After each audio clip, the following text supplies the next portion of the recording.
Protocol sa zero tillage sa pechay. Una mag-spray tayo ng glyphosate, then pagdating ng 4 araw, i-touch up natin ng glyphosate ulit, isang lata ng sardinas. Then pagdating ng 7 araw, papatubigan natin, i-spray natin ng bioenzyme, 2 takip.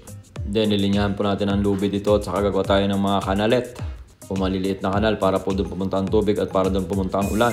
Then magsasabog na po tayo ng pechay. Then saka naman natin sasabugan ng organic fertilizer na ginawa natin, yung ipot ng manok na pirnosis sa bioenzyme. Pero prior sa pagsasabog, nag-spray po tayo ng pre-emergent herbicide. Tingnan nyo po dyan sa video.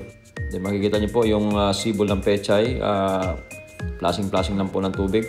Kapag nakita nyo po na matigas na yung lupa, paplasingan nyo po ng tubig, then padaan lang po ang tubig. Ang maganda po sa ganito dahil may mga pinitak po ito, may mga pilapil po ito, kaya po madali lang magpatubig, hindi po kinakailangan mano-mano.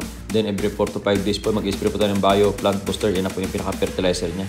Ang bio plant booster na rin po magkukompleto ng mga supplement na kakailanganin ng halaman. Para po doon sa mga farmers na gusto pong sundan nyo itong sistema, madali lang po, mag-follow lang po kayo sa Noel Agri TV at every time may live po ako, pwede po kayong sumali, pwede po kayong magtanong para doon po natin i-discuss yung inyong mga katanungan. Then kung gusto nyo naman pong manood sa YouTube, punta po kayo sa YouTube tapos mag-subscribe po kayo sa Noel Agri TV. Ang atin pong channel ay nagtuturo ng mas madali at subok na paraan, mas matipid para doon sa mas sustainable na sistema ng pagsasaka.